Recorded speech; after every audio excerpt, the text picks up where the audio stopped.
Welcome back. Okay, let's dive right into this. Today we're exploring a fascinating web of global dominoes. Basically, we're looking at how a single policy decision or world event can trigger incredibly surprising reactions somewhere else entirely. We're breaking down the major developments for June 18, 2026, and tracing the cause and effect that connects today's top stories. Here's a quick roadmap for today's explainer. First, we'll examine the fragile new peace in the Middle East. Then, we'll look at the shifting physical realities on the front lines in Ukraine. After that, we'll track how U.S. budgets are impacting national security, followed by some major pivots in the global tech economy. Finally, we'll wrap things up with a few critical science and society updates.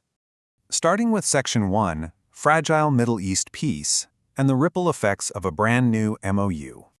Let's move to the timeline and see how this all builds. If you trace the rapid evolution of this conflict, it really stems from February 28th, when a regional war erupted following massive U.S. and Israeli kinetic operations, meaning active military strikes. Fast forward to today, June 18th, and U.S. President Donald Trump and Iranian President Masoud Pezeshkian have signed a landmark memorandum of understanding. This establishes a firm framework to end the war, and it directly paves the way for tomorrow's high-stakes, face-to-face treaty talks over in Geneva. But, peace is rarely simple, and the ink was basically still wet on this agreement before the dominoes started falling. Almost immediately, Iran's foreign ministry declared their ballistic missile defense systems strictly off the table for Phase 2 talks. Meanwhile, Iranian hardliners are demanding the Strait of Hormuz remain closed. And then there's Israel, who isn't a direct signatory to this MOU. They are reasserting their autonomy and continuing localized counterterrorism campaigns in Lebanon. In response to that, Hezbollah and the broader axis of resistance are threatening that these continued Israeli actions could collapse the entire ceasefire before that Geneva summit even gets off the ground. Moving to Section 2, Shifting Frontlines in Ukraine, we're looking at demographics, logistics, and economics. The prolonged conflict here is causing massive ripple effects, and we're seeing immediate physical changes forced by the military reality. On the demographics front, the Kremlin just executed its first official state-sponsored mass transfer of Ukrainian children since 2022. They're moving hundreds of kids from occupied Donetsk and Luhansk over to the separatist region of Abkhazia in Georgia. Logistically, highly precise intermediate-range Ukrainian strikes targeting supply depots have forced Russian occupation administrators to heavily restrict the transport of Ukrainian teenagers to Crimea summer camps just to avoid casualties. And economically, we're seeing Russia's state-owned Sberbank rapidly expanding its footprint, Which actually brings us to this staggering figure, 1 million. Sberbank has just surpassed 1 million total customers inside occupied Luhansk Oblast alone. To put that economic reality into perspective, the financial giant now operates 30 physical offices and over 332 active ATMs across the occupied territories. It's a clear signal of a deep economic annexation that's following right behind the military front lines. On to Section 3, U.S. Budgets and Security. We're looking at policy actions and their unintended consequences. We usually think of budgets as just numbers on a page, right? But domestic policy decisions in Washington can create incredibly unexpected threats in the real world. Which leads to this rather wild question.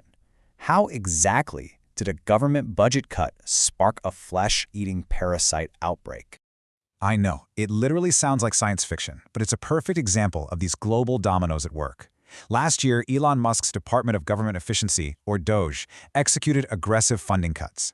These cuts eliminated a long-standing joint project that monitored the destructive New World screwworm down in Central America. Fast forward to today, and that flesh-eating parasite has reappeared in U.S. cattle. In response to this, and a roughly 27% baseline workforce reduction at the USDA, Democratic Representative Sharice Davids and Republican Representative Derek Schmidt have co-sponsored emergency bipartisan legislation. They're trying to reverse those heavy department cuts to protect American farmers. We're seeing a similar clash playing out over security budgets with the expiration of Section 702 of the Foreign Intelligence Surveillance Act. Democratic Senator Alyssa Slotkin went on NPR to sharply criticize the Trump administration's opposition to a clean extension of the program. She warned that blocking this kind of electronic surveillance tool for counterterrorism intelligence basically amounts to, as she put it, cutting off your nose to spite your face. Now for Section 4, Global Tech and Economy. Pivots and Protections. We're seeing how rapid tech demands are literally rewriting global manufacturing overnight. And this brilliantly illustrates exactly what we're talking about. Panasonic is making a massive pivot at its giant 4.7 million square foot facility in Kansas. They are actively stepping down their capacity for electric vehicle batteries so they can prioritize the manufacturing of high-capacity industrial batteries instead. Why? To feed the absolute boom in global AI data center infrastructure. The macroeconomic climate is driving an incredible physical industrial shift. Over in India, we've got another major economic domino falling, 8.25%. The Indian Finance Ministry has formally ratified this interest rate for employees' provident fund deposits. This is a huge deal that's going to bring scheduled financial relief to over 70 million contributing members by the end of this month. But India is also making waves on the tech security front. The government just implemented a temporary emergency national ban on the Telegram messaging app. The trigger for a move this drastic? Upcoming nationwide educational re-examination scheduled for June 21st. The government cited architectural security flaws and the platform's failure to curb illegal data sharing channels. They literally had to restrict an entire communication platform just to protect the integrity of a national test. Finally, Section 5, Science and Society Updates. We're going to see how structural changes are hitting everything from high-level scientific research to our everyday city streets. Over in the scientific community, the U.S. National Institutes of Health has put out a comprehensive call for public input. They are looking to fundamentally overhaul how scientific impact is measured. The goal is to move away from simply tracking the sheer volume of individual papers a researcher publishes. Instead, the NIH wants to incentivize collaborative, rigorous, and multidisciplinary biomedical research.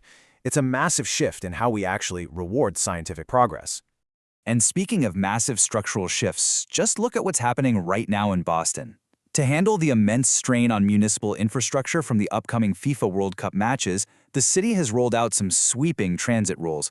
We're talking multi-lane street closures and dedicated blue bikes corridors, intentionally forcing commuters out of their cars and onto public transport. An international soccer tournament is literally rerouting the daily lives of an entire northeastern city. So, the crucial point I want you to take away from all of this is that we live in an insanely interconnected world. An agreement in Washington shifts borders in the Middle East, a budget cut leads to a parasite outbreak, the AI boom completely retools a massive factory in Kansas. As these global dominoes continue to fall, which of today's policies will create tomorrow's biggest surprises? Definitely keep that in the back of your mind as you process the news this week. Thank you so much for joining me for this explainer, and I will catch you next time.